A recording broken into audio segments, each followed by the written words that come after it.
বাঙালিদের একটা উইকনেসের কথা বলতে হলে আমার মনে হয় এটাই। ডাল ভাত হোক বা অন্য যে কোনো খাবার, ঝুরি আলু ভাজা দেখলে না বলা প্রায় অসম্ভব।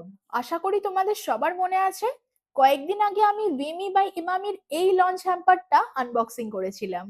উইমির এই ঝুরি আলু ভাজাটার জন্যই আমি সবচেয়ে বেশি এক্সাইটেড ছিলাম। ছোট্টবেলা থেকেই ঝুরি আলু ভাজা আমার ভীষণ ফেভারিট। আমার এখনো মনে আছে, ছোটবেলায় নিমন্ত্রণ খেতে গেলে সবার আগে ঝুরি আলু ভাজাটাই পাতে পড়তো। কি দারুণ স্বাদ!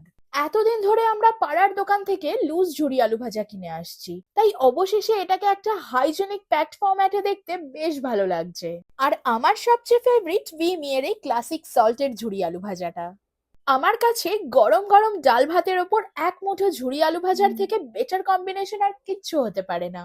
এই ক্রাঞ্চটা একদম পারফেক্ট, খিচুড়ির সঙ্গে দারুণ লাগে।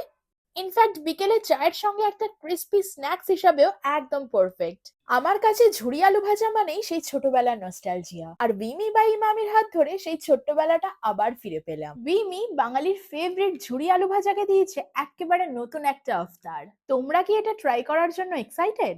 উইমি এর ঝুরি আলু ভাজা এখন তোমাদের কাছে স্টোরসে অ্যাভেলেবেল।